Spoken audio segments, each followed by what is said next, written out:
पढ़ लिया था, बताइए।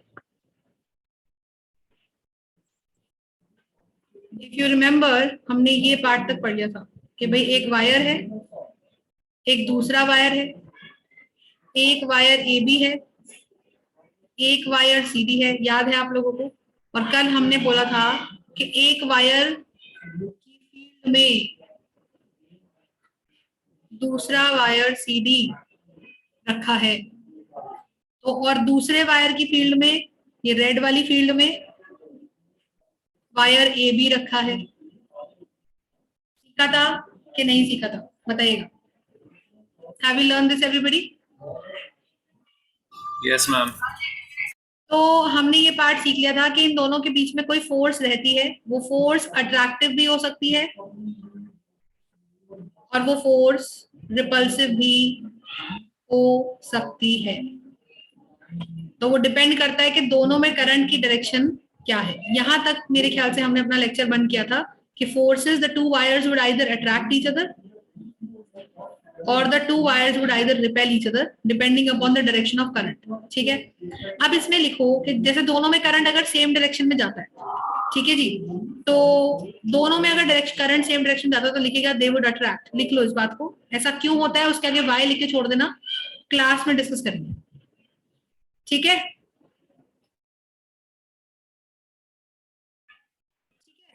और अगर current is in opposite direction, current is in opposite direction,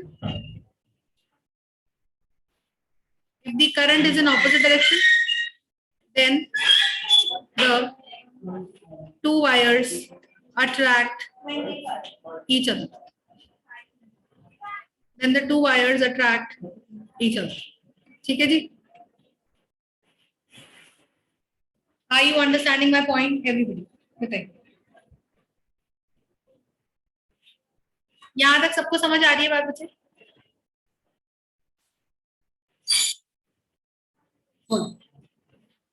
अब आगे आज हम पढ़ेंगे, that topic would be how to convert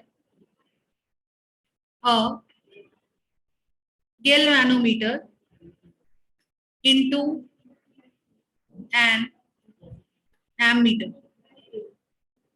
किसी भी गैल्वेनोमीटर को एमीटर में कैसे कन्वर्ट करेंगे, ठीक है। तो ये फंड है, ध्यान समझना मैं क्या बोलूं। देखो, आपको एक चीज समझनी है कि गैल्वेनोमीटर एक डिवाइस होता है जो सिर्फ और सिर्फ करंट की डायरेक्शन को नापता है। समझ रहे हो? जो सिर्फ और सिर्फ करंट की डायरेक्शन को मेजर करता है। क्या मेरी बात समझ आ रही? लेकिन जब आप बोलते हो कि जी हमने एमीटर देखा है, और एमीटर तो करंट की वैल्यू नापता है। करंट की वैल्यू मतलब कि भाई करंट 2 एम्पियर है या करंट 3 एम्पियर है या करंट 4 एम्पियर है, कितना करंट है।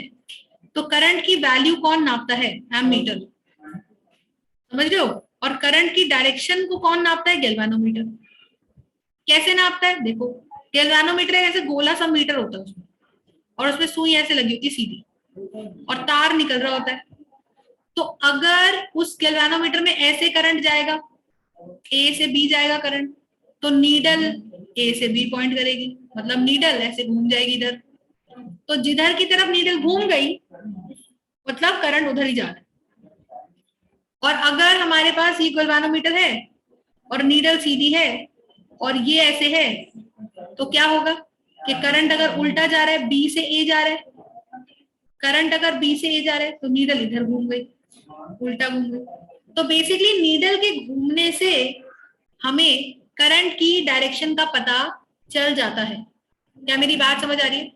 नीडल के घूमने से हमें करंट की डायरेक्शन का पता चल जाता है। क्या मेरी बात समझ आ रही है सब लोगों को? तो बताइए, इज दैट क्लियर एवरीबॉडी? बोले। बट सिर्फ करंट की डायरेक्शन नापना ही हमारे लिए सफिशिएंट नहीं है, हमें और क्या नापना है? हमें करंट की डायरेक्शन के साथ साथ करंट की वैल्यू भी मेजर करनी है। समझ रहे हो? तो जब हमें करंट की डायरेक्शन के साथ साथ करंट की वैल्यू भी मेजर करनी है, तो ऐसे में हमने कहा कि हम उस गैल्वेनोमीटर को एम मीटर में कन्वर्ट कर देते हैं। और कभी कभी हमें किसी रेजिस्टर के अक्रॉस कि भाई जितना करंट घुसा तो उसकी एनर्जी 10 वोल्ट थी और बाद में जब करंट निकला तो उसकी एनर्जी 2 वोल्ट थी, तो इसने पोटेंशियल डिफरेंस दिखाया 8 वोल्ट का। तो इसका मतलब ये हो गया कि 10 वोल्ट और 8 वोल्ट और गैप आया 8 वोल्ट का, क्योंकि करंट ने 10 जूल की एनर्जी खर्ची इस रेजिस्टर को पार करने में। क्या मेरी बात समझ में आ रही है? तो ये एनर्जी कितना इसने एनर्जी खर्ची इसको पार करने में, वो मेजर करता है वोल्ट मीटर। वो मेजर करता है वोल्ट मीटर। क्या मेरी बात समझ में आ रही है सब लोगों को? तो हम गैल्वेनोमीटर से ही वोल्ट मीटर बनाते हैं और हम गैल्वेनोमीटर से ही एम मीटर बनाते हैं। तुम मेरी बात समझ रहे हो? हम गैल्वेनोमीटर से ही एम मीटर बनाते हैं और हम गैल्वेनोमीटर से ही वोल्ट मीटर बनाते हैं। Do you understand? तो कैसे बनाते हैं वो हमें देखना है, पर थोड़ा सा तुमको इसमें क्या ध्यान रखना है, थोड़ा सा एम मीटर के बारे में जानते हैं और हमें बात करनी है एक आइडियल एम मीटर की। तो अगर हमें एक आइडियल एम मीटर की बात करनी है तो हमें इसके बारे में क्या क्या पता है कि ma'am it measures the value of current, it measures the value of current, ये करंट की वैल्यू मेजर करता है। दूसरा, ये किसी भी सर्किट में सीरीज में लगाया जाता है। तीसरा, इसका लो रेजिस्टेंस होता है। क्यों भाई? भाई देखो रेजिस्टर है, अगर इसके सीरीज में तुमने एम मीटर लगा दिया तो क्या होगा कि मैम सारा, अगर इसका सोचो रेजिस्टेंस हाई होता, हम कह रहे हैं कि इसका सीरीज में इसको लगाते हैं और इसका रेजिस्टेंस लो होता है। भाई लो रेजिस्टेंस है तभी तो सारा करंट पार कर रहा है इसको। भाई लो रेजिस्टेंस है तभी तो सारा करंट इसको पार कर रहा है कि नहीं कर रहा है? सोचो, क्या मेरी बात समझ में आ रही है?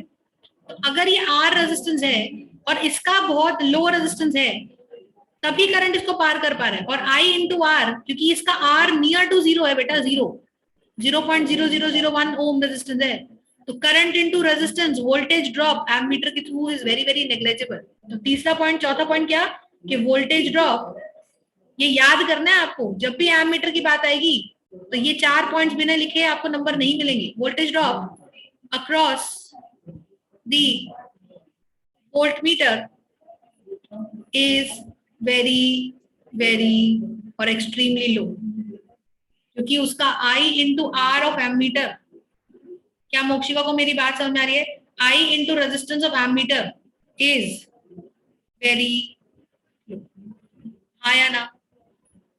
हाँ या ना? क्या मेरी बात क्लियर हो रही है? तो बताइए, इज दैट क्लियर एवरीबडी? ठीक है, तो ये पॉइंटर्स प्लीज लिख लीजिए, सब वेरी वेरी इंपॉर्टेंट टॉपिक, कि भाई इसको पार करने में जब रुकावट ही बड़ी कम है, तुम समझे मतलब, तो इसको पार करने में एनर्जी भी बड़ी कम खर्च होएगी, और जब इसको पार करने में एनर्जी बड़ी कम खर्च होएगी तो इसका क्या मतलब कि V इक्वल्स टू IR, तो वोल्टेज इसकी बड़ी कम है। तो हमारे लिए नियर टू आइडियली, हमारे लिए रेजिस्टेंस ऑफ एमीटर आइडियली तो जीरो ही होता है। क्या मेरी बात समझ में आई? हाँ या ना? तो आपको ये चीजें कुछ याद रखनी है कि मैम ये सीरीज में लगाया जाता है क्योंकि ये करंट नापता है, तो सारा करंट इससे पार होएगा तभी तो करंट की एग्जैक्ट वैल्यू देगा, इसीलिए सीरीज में लगाते हैं। सीरीज में लगाने से अगर इसका रेजिस्टेंस बहुत हाई हो जाता तो इसके अक्रॉस पोटेंशियल ड्रॉप बहुत ज्यादा हो जाता, तो हमारी ओम्स लॉ की कैलकुलेशंस को ये बहुत एडवर्सली इफेक्ट कर देता, इसीलिए इसका रेजिस्टेंस बहुत नेग्लेजिबल होना चाहिए। क्या मेरी बात यहाँ तक सबको समझ आई या नहीं? तो दिस इज एमीटर, ऑलराइट। अब एमीटर की कंस्ट्रक्शन ऑफ एमीटर के एमीटर बनाया कैसे जाता है, कंस्ट्रक्शन ऑफ एमीटर के एमीटर बनाया कैसे जाता है, समझे बात? तो कैसे बनाया जाता है आप समझो। भाई एमीटर का रेजिस्टेंस बड़ा लो होता है, यही मेरे कंस्ट्रक्शन का बेसिस है कि भाई हमें ये पता है कि अगर हम रेजिस्टेंस दो पैरेलल में लगा दें और एक का रेजिस्टेंस 10 ओम है और एक का रेजिस्टेंस 2 ओम है, तो क्या नेट रेजिस्टेंस छोटे से भी छोटा आता है क्या हमने ऐसा कुछ पढ़ा है, हाँ या ना, in the chat box? 1/2 plus 1/10 parallel में, ये हमने एक चीज पढ़ी है कि मैम अगर इसको पैरेलल में लगा दो तो क्या नेट रेजिस्टेंस छोटे से भी छोटा आता है? तो क्या यहाँ पे 6/10 इज माई 1/r नेट, तो क्या यहाँ से r नेट 10/6 यानी कि कितना हो गया, 1 पॉइंट समथिंग समथिंग 1.6। तो 1.6 ओम तो 2 ओम से भी छोटा है। क्या मेरी बात समझ आ रही है? तो अगर मुझे किसी का रेजिस्टेंस, अब मैं चाहती हूँ कि भाई एम मीटर ऐसा बने जिसका रेजिस्टेंस 0 हो, समझे? अब आइडियली 0 रेजिस्टेंस पॉसिबल नहीं है, पर क्या 0.00001 ओम का रेजिस्टेंस पॉसिबल है? हाँ, ये 0 नहीं है, तो क्या रेजिस्टेंस 0.0001 का रेजिस्टेंस पॉसिबल है या नहीं है, बताइएगा। Are you understanding my point? बोलिएगा एवरीबडी। तो resistance of ammeter is what, 0, and that is going to be 0.0001 ohm का रेजिस्टेंस। क्या मेरी बात समझ पा रहे?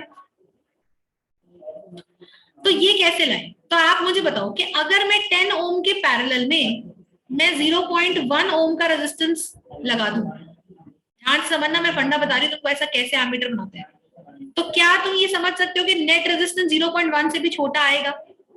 निकाल के देख लो कि मैम 1/10 प्लस 1/0.1, तो जितना छोटा मैं इसके पैरेलल में रेजिस्टेंस लगा दूंगी तो क्या नेट रेजिस्टेंस उससे भी छोटा आ जाएगा? तो बताओ, क्या ये 10/1 प्लस, क्या ये 1/10 प्लस 10/1 बन गया, क्योंकि पॉइंट हटा दिया मैंने, तो 1/10 प्लस 10/1, तो इंटू 10 तो 100 प्लस 1 101/10।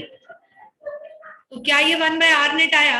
और r नेट की वैल्यू अगर आप निकालेंगे तो क्या 10/101 आएगा? वो तो 0.01 के अप्रोक्सीमेटली आएगा, छोटा आएगा ये।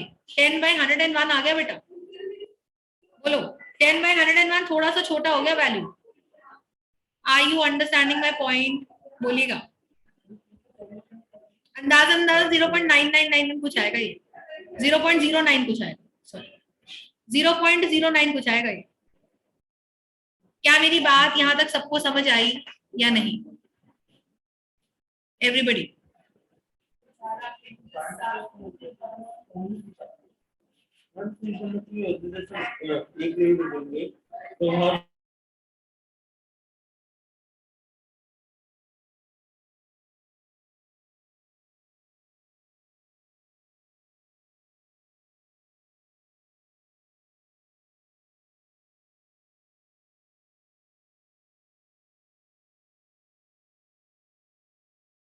ठीक है, तो आर नेट बड़ा छोटा आया, इसका मतलब कि भाई अगर हम एमीटर कंस्ट्रक्ट करना चाहते हैं तो गैल्वेनोमीटर का कुछ ना कुछ तो रेजिस्टेंस होता है, और वो सफिशिएंटली बड़ा रेजिस्टेंस होता है, 8-10 ओम, ज्यादा भी बल्कि।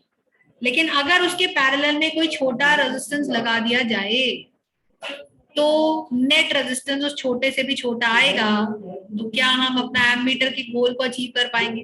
और क्या है एमीटर को बनाने का गोल?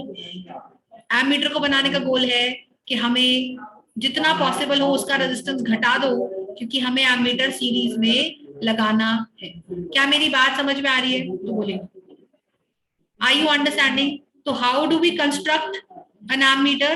We take the galvanometer, we take the galvanometer. क्या मेरी बात समझ में आ रही है? And with the galvanometer, we connect a parallel resistance, and that parallel resistance is called as the shunt. और वो शंट नाम से ही देखो, शंट का मतलब होता है जो बहुत छोटा हो और वो डायरेक्ट करे। शंट मतलब डाइवर्ट करना, डाइवर्ट करना। तो सुनो, तो क्या किसी सर्किट में, अब ये जो पूरी हमारे लिए सिस्टम बनेगा ये बहुत ही छोटा होगा, और ये बहुत ही रेजिस्टेंस छोटा होने के कारण ये पूरी system, this entire parallel combination of shunt and galvanometer shall be called as an ammeter.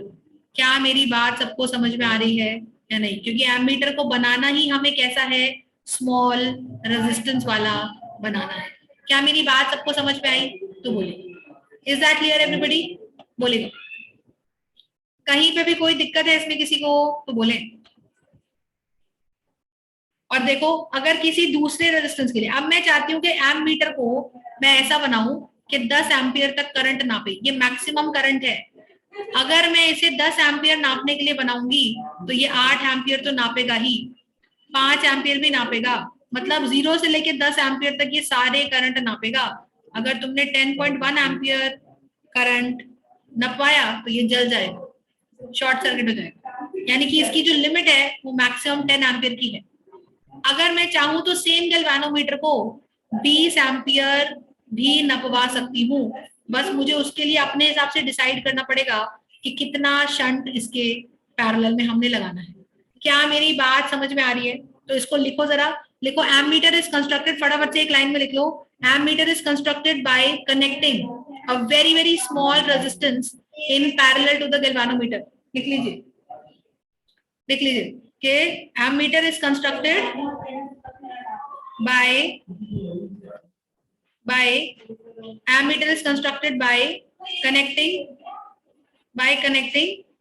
a very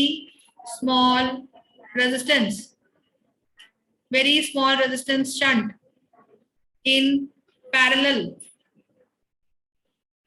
to the galvanometer, क्या मेरी बात समझ में आ रही है सबको? बताइए। is constructed by connecting a very small resistance S in parallel to the galvanometer. हाँ या ना? Is that clear everybody? बताइए।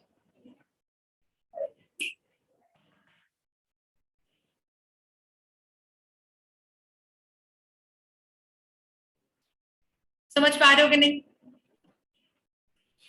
Everybody बोलिए।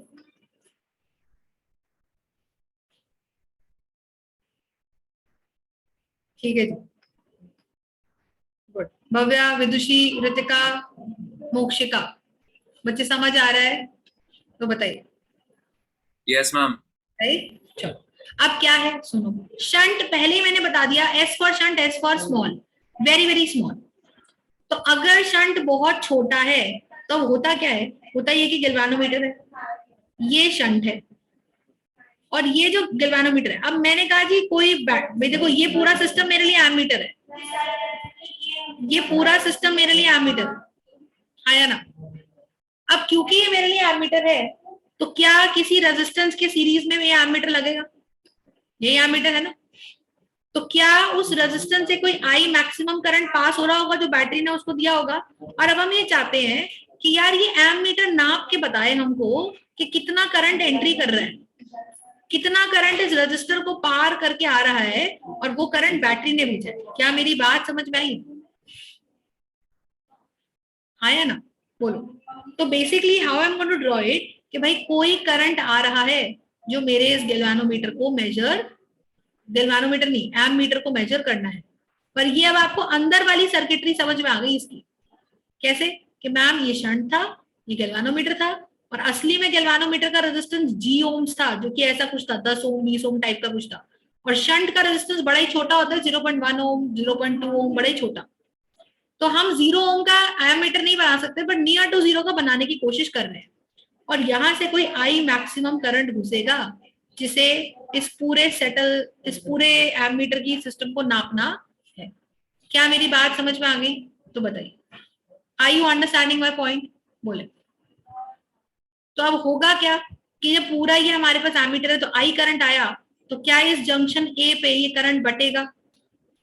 और अगर आप देखो तो शंट तो बड़ा ही छोटा सा रेजिस्टेंस है, बड़ा ही कम है, तो क्या आई मैक्सिमम, मान लीजिए 5 एम्पियर करंट आया, तो क्या 5 एम्पियर का बहुत बड़ा पोर्शन शंट से पास हो जाएगा? क्या एमीटर के 5 एम्पियर में से करंट का बहुत बड़ा पोर्शन शंट से पास हो जाएगा कि नहीं हो जाएगा? बताओ। क्योंकि उसका रेजिस्टेंस कम है तो करंट उस रास्ते से ज्यादा जाता है जिस रास्ते पे रेजिस्टेंस कम होता है।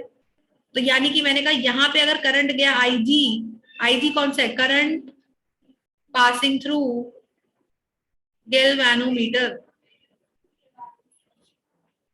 और मेरा उद्देश्य क्या है यहाँ पे? उद्देश्य ये है कि हमें शंट कितना लगाएं वो निकालना है, शंट कितना लगाएं वो निकालना है। आई मैक्स बेटा मेरे को पता है, माई मैक्स मेरे को पता है, मैं चाहती हूँ कि मेरे को 20 ओम का एमीटर बनाना है, 20 एमीटर का, या 30 एम्पियर नापने वाला एमीटर बनाना है, तो आई नोन मेरे हाथ में है।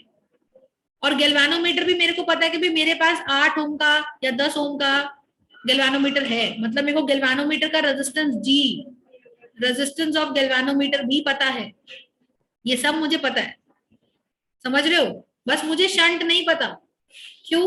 क्योंकि हर बार मैं चाहती हूँ कि कभी 2 एम्पियर का करंट नापे, कभी 20 एम्पियर का करंट नापे, कभी 40 एम्पियर का करंट नापे, कि इतने तक का तो करंट नापे ही नापे। क्या मेरी बात समझ में आ रही है? तो आप देखिएगा कि आई जी करंट इसमें गया और आई माइनस आई जी करंट बचा कुचा, आई minus I ji current shunt में गया। और क्या हमने पढ़ा है कि पैरेलल में जितना वोल्टेज ड्रॉप शंट में आएगा, क्या उतना ही वोल्टेज ड्रॉप गैल्वेनोमीटर में भी आएगा, क्योंकि वो पैरेलल में है।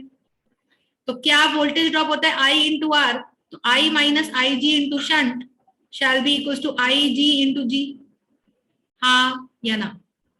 तो क्या I minus I G into shunt shall be I G into G? बताइएगा, do you understand my point?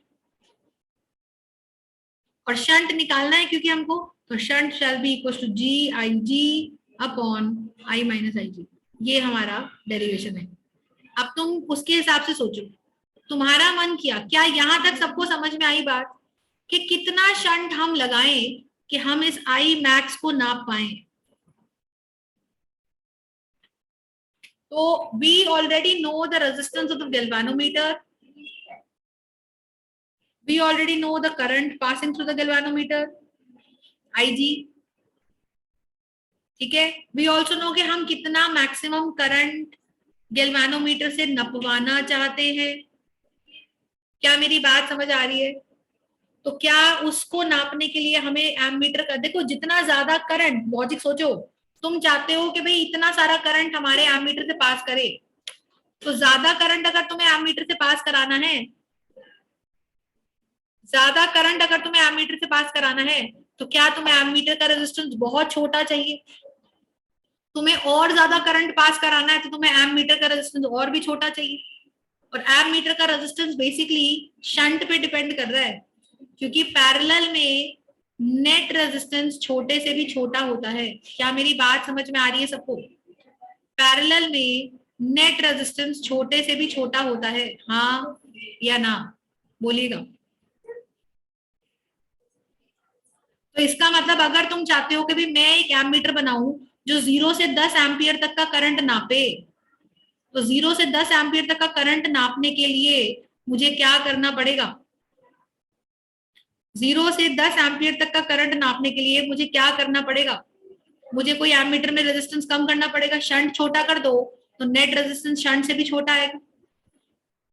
पर अगर मैं चाहती हूँ कि, और अगर मैंने इसको 10 एम्पियर के लिए कंस्ट्रक्ट कर दिया, तो ये 8 एम्पियर, 9 एम्पियर, 10 एम्पियर, 9.9 एम्पियर सब नापेगा, हाँ या ना? Do you understand my point? बोलो, क्या मेरी बात समझ में आ रही है? अब तुम खुद सोचो, अगर आई बढ़ेगा, आई मैक्स जो तुम नपवाना चाहते हो, तो आईजी का करंट जितना लेगा, आईजी तो फिक्स है भाई, आईजी अपने अंदर अपने रेजिस्टेंस के हिसाब से जितना करंट मांगेगा वो आईजी फिक्स होता है। अंडरस्टैंड दिस पार्ट, ये लिख लीजिए कि आईजी फिक्स होता है।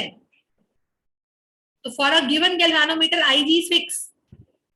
तो अगर तुमने बोला कि नहीं मैं तो चाहती हूँ कि इसी गैल्वेनोमीटर को मैं 50 एम्पियर नपवाऊं, तो तुम्हें आई मैक्स तुमने खुद बढ़ा दिया, तो क्या आई मैक्स में से आईजी घटेगा?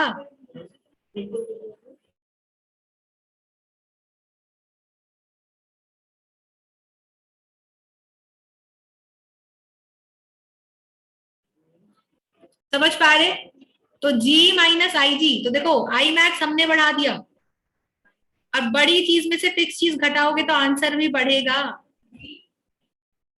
बोलो, बड़ी चीज में से एक फिक्स चीज घटाओगे, पहले तुम 10 में से एक घटाते थे, अब तुम 50 में से एक घटाओगे, तो क्या बड़ी चीज में से एक ही फिक्स चीज घटाओगे तो क्या आंसर भी बढ़ेगा? तो अगर तुम्हारा डिनोमिनेटर बढ़ गया तो ना तुम्हारा जी बदल रहा, क्या गैल्वेनोमीटर का रेजिस्टेंस बदल रहा है? नहीं। क्या आई जी बदल रहा है? नहीं। तो जब दोनों ही नहीं बदल रहे पर डिनोमिनेटर बढ़ गया तो क्या शंट घट गया? तो क्या हमें ये चीज समझ आती है कि if we want to construct an ammeter of higher current range then we will have to reduce its net resistance, and net resistance can be reduced by reducing shunt. क्योंकि पैरेलल में, हिंदी में लिख लो, पैरेलल में net resistance छोटे से भी छोटा आता है।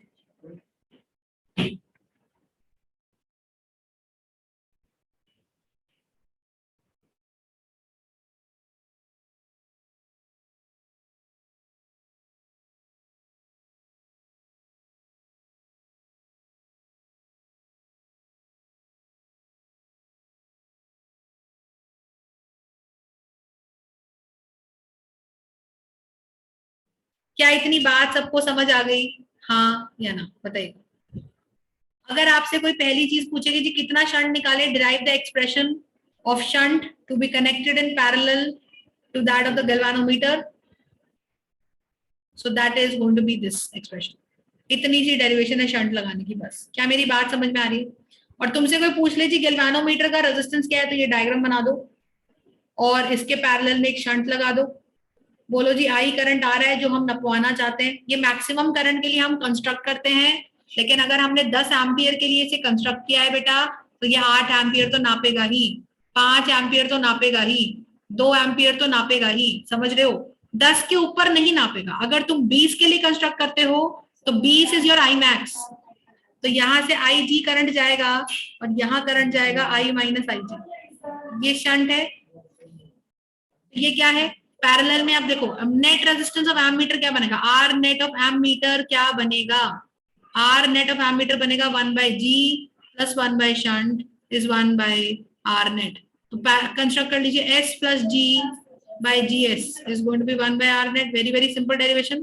तो R net of the ammeter बनेगा GS अपॉन G प्लस S। हाँ या ना? क्या मेरी बात समझ में आ रही है? तो बोलिए। तो net resistance of the ammeter shall be, net resistance of the ammeter shall be this। समझ पा रहे हैं बच्चे सब लोग? बोलेगा। Are you able to construct the ammeter with this?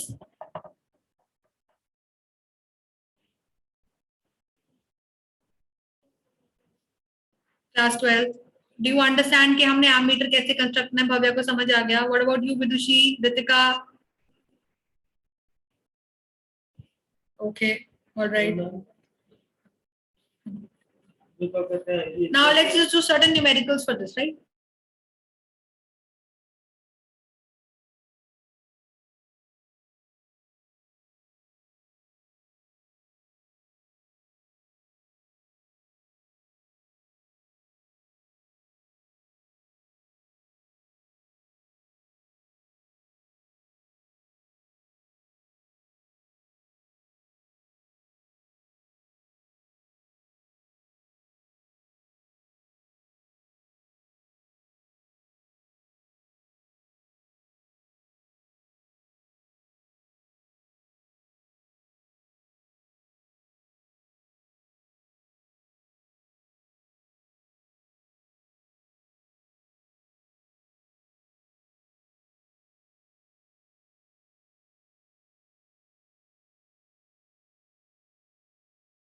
Reconnect कर लेना बच्चे एक बार, 1 ही मिनट रहेगा। क्या इतना समझ आ गया सब लोगों को? तो बोलो चल।